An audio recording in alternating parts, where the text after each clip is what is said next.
So this is a tutorial on how to use DaVinci Resolve 14. This is more for any beginner just starting off, just learning how to edit, getting footage into the program, how to quickly cut it together, put some music on it, color correction, and then export it so we can use it on YouTube or Facebook.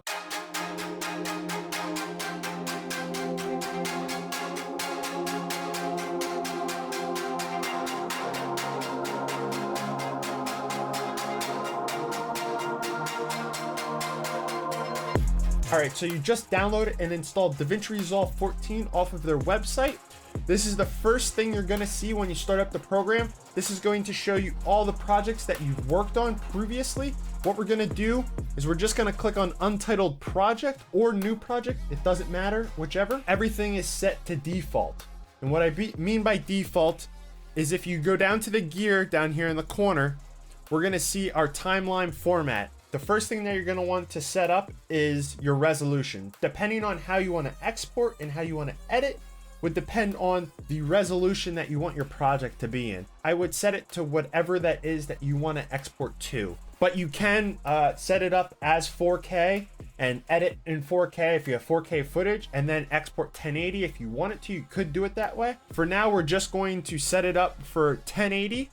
And we're gonna change the frame rate to 2997, and that's what most prosumer cameras and consumer grade cameras shoot in. So we're gonna do that. You can also do 24 or 30, 60, whatever it may be that your camera shoots at or that you're going to export to. In this case, it's just gonna be 2997. And the reason why we're setting that first is because once you set footage in a timeline, you cannot change the frame rate. You can change the resolution, but you cannot change the frame rate. So now what we want to do is we want to bring that media in to DaVinci. And by media, I mean all of our clips and our audio and any pictures or anything like that that we want to use for this project. So we're going to jump down to the media tab. And this is an ongoing design that you'll see throughout the whole product. Is at the top, you have all of these buttons that you can click, and it adjusts the way that the layout is. Pay attention to that, because if you can't find something, it's probably because you don't have one of these enabled at that current time. So what we're going to do is we're just going to have the media storage open, and we're going to navigate through our hard drives to find all the clips that we want to use. Okay, so now I brought some media in, and what it notices right away is that a lot of the media that I brought in is shot in 4K. And because I set it to 1080, it's asking me, hey, do you want to change the frame rate and change the resolution of your timeline to match? And 9 times out of 10, it's okay to do that. But for this instance, I'm going to say no. Like I was saying before, you can always have a larger resolution and then export smaller if you want it to. But in this case, I'm going to say no. The other thing that I might want to bring in is maybe some music. So I'm going to find some music here quick.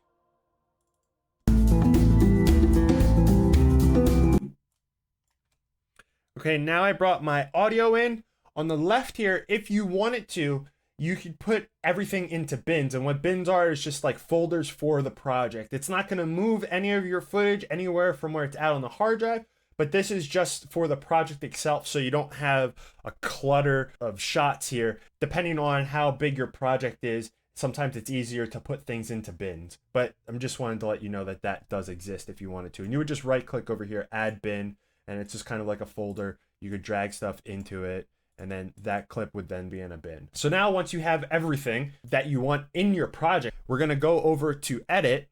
I'm not exactly sure how it's by default, but remember at the top, you have these different tabs you can click on, let's call it, and then you can bring different things in. You won't get this, I don't believe it's set up by default, but it's a good thing to save. So I have autosave set up so that every, I believe it's 5 minutes or something like that, it autosaves. So I'm gonna quickly save this as test edit ABC.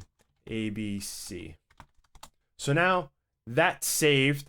And one thing about saving projects, everything will get saved into a database. It's not a file. So some other editors will save files, and then sometimes that file is all over the place. When we started up the program, it asked me which project do I want to start up. It will show up in there now. There is a way to export the DRP, DaVinci Resolve project file, so that you could then give that to someone else or archive that project.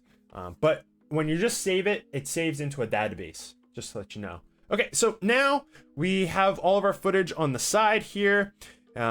We have our timeline down here that doesn't have any tracks. If we wanted to, we could add anything in here. So if we wanted to add the shot, we could bring it down here and then the shot's in there, okay?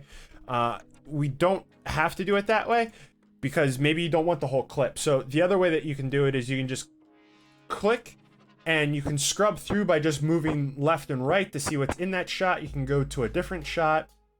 You can scrub through that and say, okay, oh, maybe I want this, you know, this shot here. So once it's in your preview monitor, then we can say, okay, let's have the in point of this to be maybe here.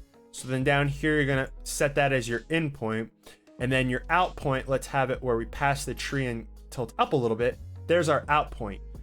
We could just click on the shot here and drag it down if we wanted to, or what we could do is we could click down here and just pull the video or just the audio. In this case, I'm just gonna pull the video. So now we just have that video in there. And then on this side is our timeline, and it shows everything that's in the timeline. Okay, so let's add a couple more shots in here. Let's get some drone footage maybe. Okay, that drone shot doesn't look all that great. Neither does that one. That's just pictures. Okay, let's have this one. Let's start this down a little lower. And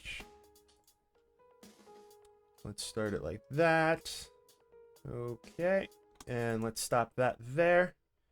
And we're gonna drag that shot down. And for this one, we don't get the option because my drone doesn't record audio.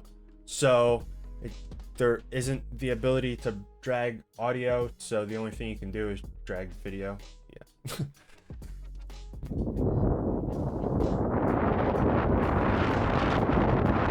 And as you can hear, there's a lot of wind noise. So we don't want any of that audio. I want to add audio. So we'll add an audio track. And as you can tell, there's already an audio track here. But if you drag below that audio track, it'll add another one depending on that source. So if it's a mono, it'll pull down a mono track. Okay, so now we have, and with this, because it's so upbeat, I could actually edit to the music a little bit. So I'm gonna quickly cut something together.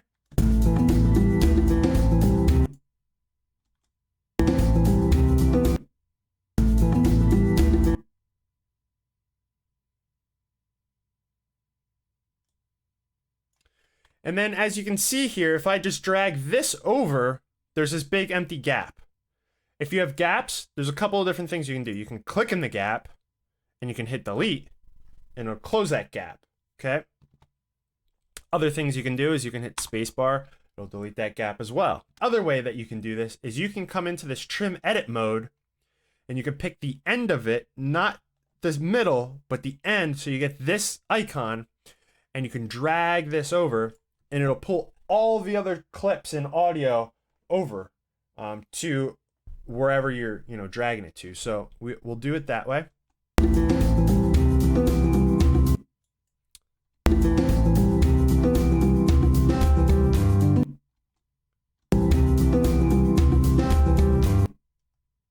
We'll do the same here. Bring that over.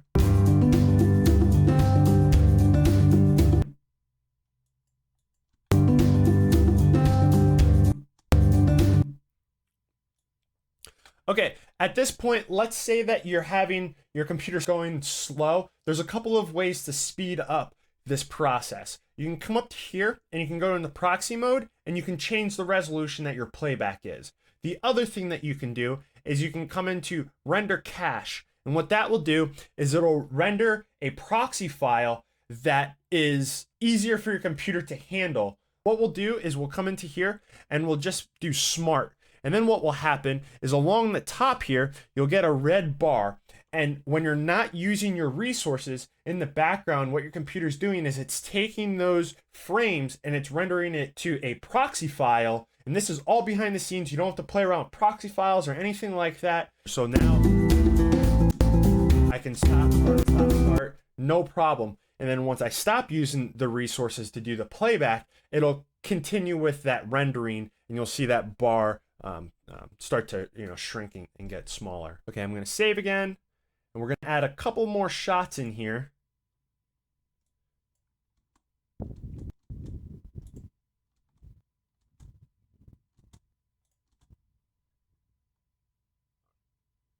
When I was actually going to film here on this farm, they only breed this one type of pig and it has tassels. So that was weird. Yeah.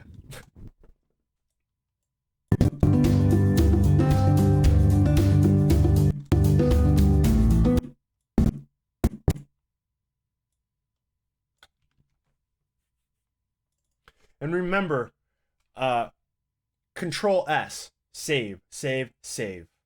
Whenever you're working on these projects, just save a ton of times. I do it all the time.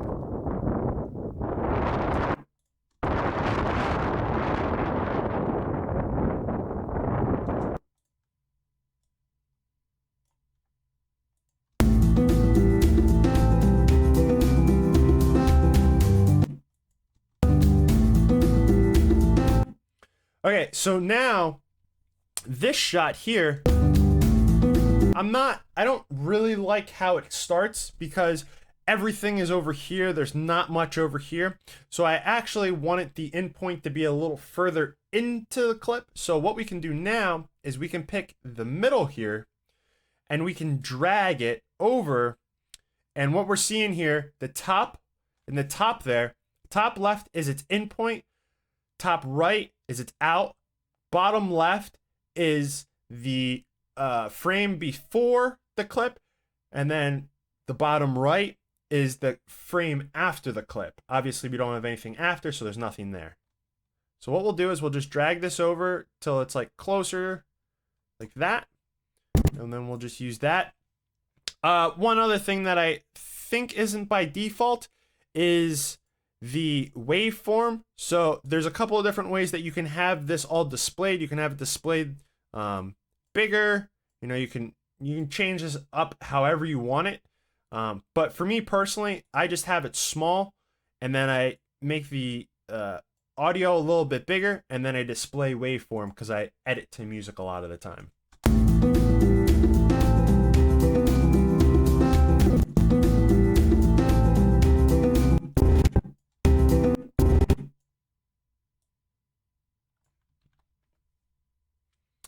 Okay.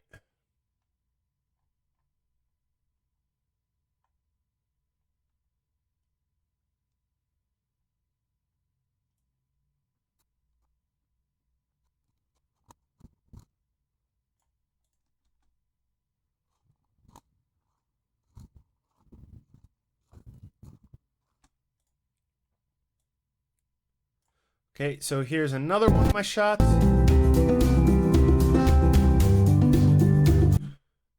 Alrighty, so now we have a couple of shots and we have some audio to go with it. The next thing that sometimes you might want to do is you might want to add some titles in here. So we go to the effect library, and by default, DaVinci doesn't have a ton of things here, but they do have some stuff here. You have different video transitions, we have audio transitions, we have titles, and then we have OFX, and I have a bunch of stuff. Most of these things are purchased or they're just found online. Okay, so yeah, let's just add a quick title in here. We'll add it to the beginning. And then what we're gonna do is we're going to go back to the selection tool. We're gonna click on here. We're gonna close this so we have a little more real estate. Then we're gonna come up here to the inspector. And then in here in the inspector, I can add something in here. So my first video, okay? And you can change, there's obviously a ton of different settings in here. The other thing that is kind of weird that doesn't make much sense, you have video options for this text. Sometimes people get confused with that. And the video options are going to be the same options as any other video. Okay. And what they're going to do is they're going to enable you to move that text around. Let's go back to where we were. Okay. So now we can move its position, say like right here. And then let's say we wanted to animate it a little bit. We want it to move. Okay. Let's make this a little smaller. So it's just on here. We'll click on this again. And we want it to move. So now we have it in its ideal starting position, and we have our playhead exactly where we want it to start. So we click on this little button here. What that's going to do is it's going to make a keyframe. So it's going to say when it's at this point, these are the parameters that it must be. So now the rest of the shot doesn't have any keyframe, so it's just going to stay the same. But let's say I move down to here, right? But I want it to move over. So what we can do is we can just take this and we can move it, let's say, to there, right? And because I have the keyframe thing still enabled, it's going to, if you hit this little arrow here, it's going to go back to that keyframe and show me where that keyframe is. Go to the next one, it's going to show me where this keyframe is. Now, if I play this, it's going to move, right? Now we can layer a bunch of things on top of that. So let's say we have it move, but then we want it to disappear. So one thing that we can do is we can, let's say we have it like right in the middle somewhere. We'll have it, the opacity at 100%. And let's say by the end of this shot, we want this opacity to go, we want the opacity to go down to 0. So now we have both of these. Now we just layered movement and opacity. And it fades out instead of just disappearing. Now, if we wanted to, we could move this to wherever we wanted it to and make it last longer or shorter. And we could do that by just clicking down here.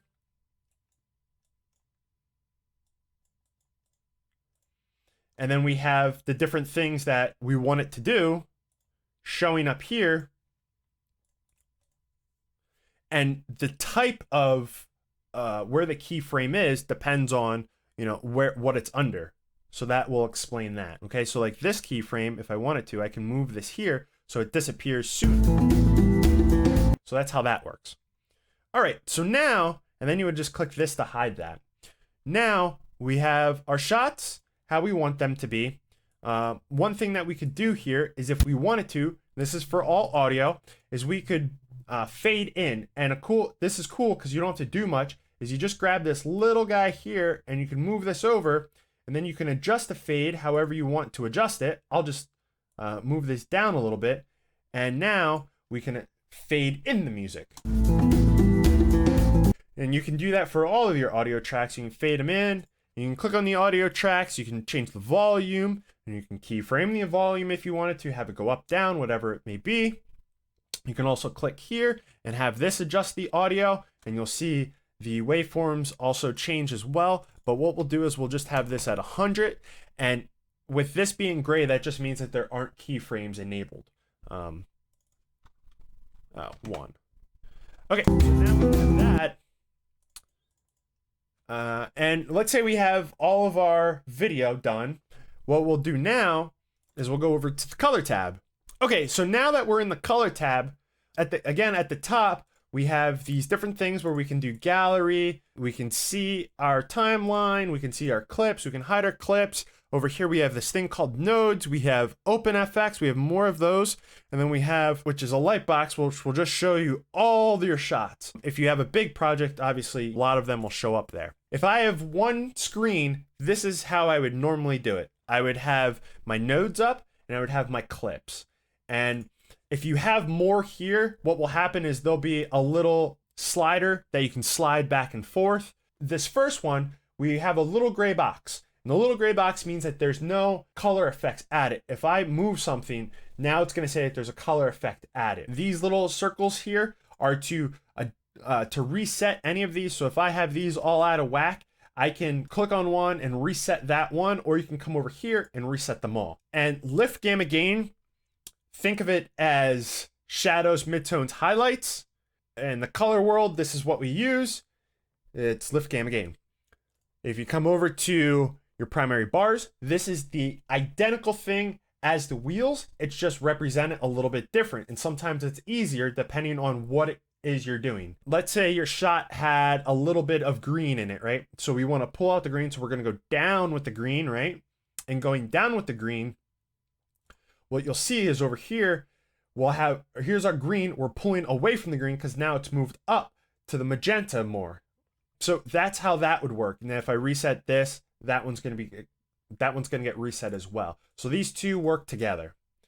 The next one we have, this is log, and this is going to be just our, it's fine tuning your highlights or your shadows, you know, just like the tip of the iceberg highlights and the bottom of your shadows. It's going to adjust those. Your primaries are going to adjust a bigger portion. So if we look here on the scopes, your gain is going to adjust a larger portion. And when you come over to here to highlights, it's just going to be a smaller portion that it's going to adjust. You can move them around and make them just change the way that it looks. And there's, I just wanted to give you a quick idea on how these work and what they do. So down here, you have contrast, and what that'll do is it'll pull everything apart and make it more contrasty. So we'll pull all that data, as you can see over here. It's going to make it more contrasty. That's a little overkill, but just to give you the idea. The next thing here is pivot. Now, normally, what it'll do is it'll just stretch everything evenly. You change the pivot, that is the pivot point of where that middle point is of where it's going to start stretching. You can click on the words here to reset them, right? Then you have saturation. That's just going to add saturation. Hue, Luma mix. Don't really worry about those. Over here, temperature. If I reset all of this, now for the temperature one, you can, you know, take it and make it warmer. You can make it feel cooler. Tint. This is if you kind of have like a color shift with tint from green to magenta. Midtone detail, what that's going to do is your midtones, it's going to add contrast into your midtones, which will then make them look sharper. Color boost, this color boost, saturation, saturates everything. Color boost will just take like the midtones and boost those. Shadow, this is to adjust shadow. If you see something that's like kind of on like the milkier side like that, you can pull that down. And in the same way with highlights, you can get like good highlight roll off with that. So it's not really clippy. You can pull down the highlights just a little bit. So you have those, and then curves. They all kind of do the same thing, but just in a different way. You'll see a lot of people when they want to add contrast with curves, you'll see them do like these S curves, where they're kind of just, you know, spreading it apart, adding more contrast that way. There's a plethora of different things you can do in here. You can change your reds, you know, pull the reds up, maybe pull the greens down. And then going further, just briefly going over here, you have different ways to change saturate or hue to hue, which takes one color and maps it to a different color. You have hue to saturation. It takes one color and it makes that one color more saturated. Here's a perfect example of that. And we could bring this green level up, like that's with it off, that's with it on. I don't know if you can tell the difference. Do too is like in these reds, we can make those reds pop out a little bit more. So that would be like those reds popping, and all I'm doing is I'm taking this node and turning it on and off, and you can do that by hitting Control D. So you have that. Qualifier, this is to take either a hue, a saturation, or luminance, or a mix of all of them, and you can qualify them, meaning that you can pick particular values, and then you can adjust them with all of these other parameters. So if we wanted to like select all of these reds, and then we clicked on here to see what's actually highlighted, it's just those reds. What we could do now is we could take this offset and we could, you know, shift that to whatever hue we wanted to, or make it brighter, make it darker. You know, there's a plethora of different things that you can do with this. Like I said, there's more tutorials on explaining that. Power windows, this is to make a mask of for a node, to make an adjustment in a node. So instead of doing something like a qualifier, you could take, let's say, a square, and then you could just have it just affect everything in that square. So if I wanted to, inside that square, I could make that square whatever color I wanted to, so you could adjust different things. Then if you wanted to, you could take that and then you could track it so it would follow, maybe it would follow one of these chickens, or You know, the other thing that's in here that's kind of hard for some people to find is stabilization. So you can stabilize your shots. A lot of my shots on this shoot were actually done with a tripod, so I can't really show that to you. You have blur, you can blur it, you can sharpen, you can add a mist. I would just stick with blur and sharpen. Misses, that's a little bit more advanced. Coming into keyer will take your nodes. Keyer is like luminance, or it's like opacity for layers. So you could have a bunch of these nodes, and then you could take, so like let's say for this node, we made it,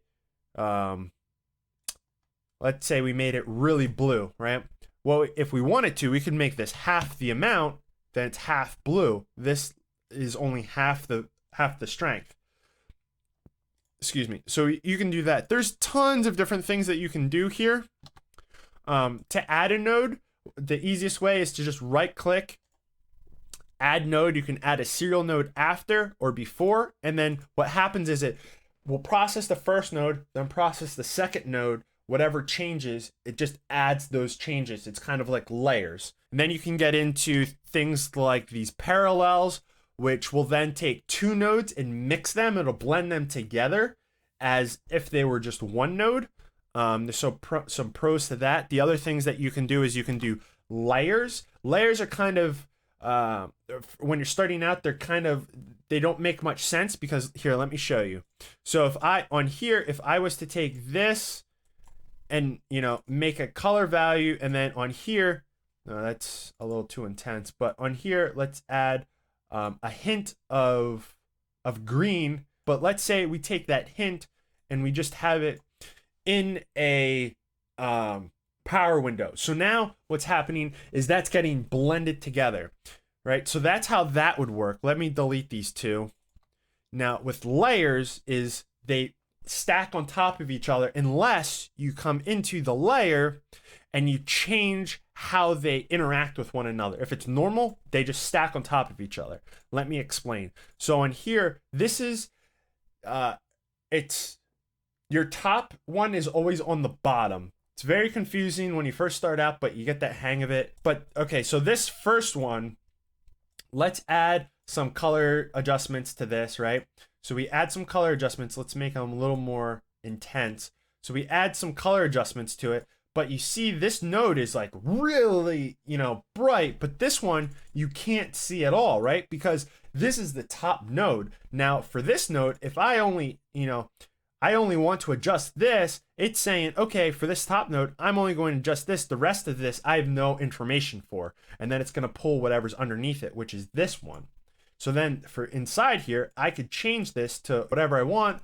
The previous one, it blended them together on that little area. For this one, it's gonna only one thing, and then whatever's gray, it's gonna pull whatever's the next layer in line. And then you would also be able to add more layers in there if you wanted to as well. To do this, it's just Alt S to make nodes, series nodes. Then the other way to make nodes is if you hit Alt P, it's going to make it a parallel mixer node, okay?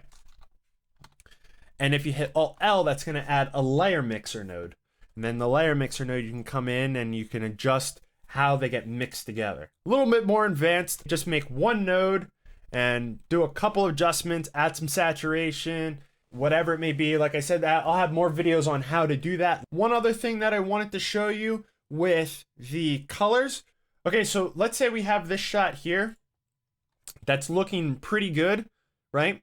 Well, what I want to do is I want this shot, or I want that color to be added over here. What we would do is just come over to here and just hit middle mouse button, and it'll add that color, or however many nodes or whatever you did to it, it'll add it over to whichever one. So like, let's say for this one, I wanted to add that same color, it would then add it and so forth. So I can just come through here, I can select multiples, and I can click on that, and it'll add that color to all of those other ones.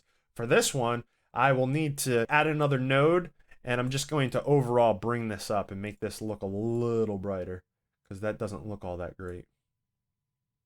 So maybe make it look like that. So before and then after. Okay, so now I have my shots colored.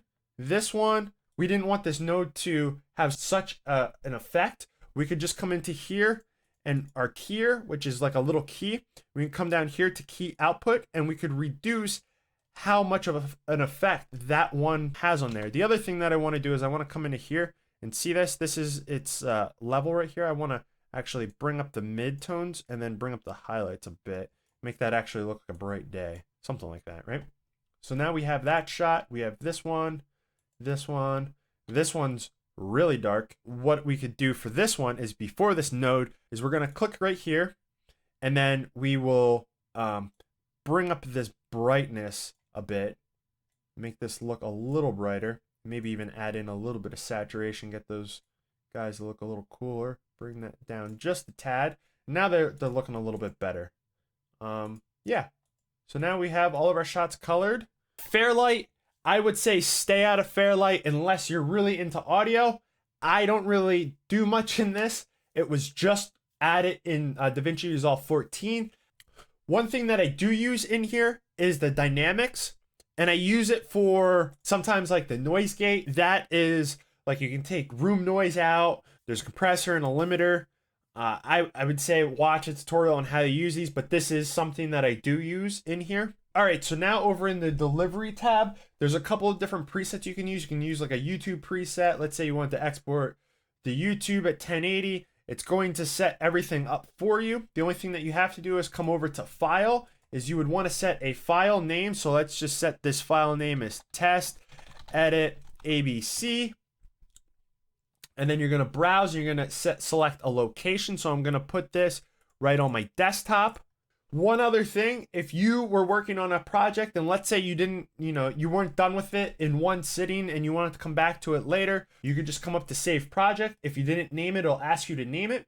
When you hit save, you're done. You exit, and then that panel that first came up when you started it, you'll see your project in there. You just double click on it, it'll open it up, and you can continue where you were. So that was a basic run through of how to use DaVinci Resolve. Hopefully I was able to help you out and at least be able to get a project out. If you have any questions, ask me down in the comments. And again, my name's JR, and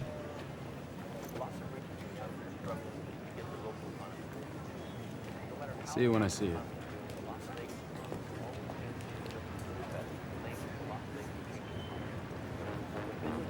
Wow.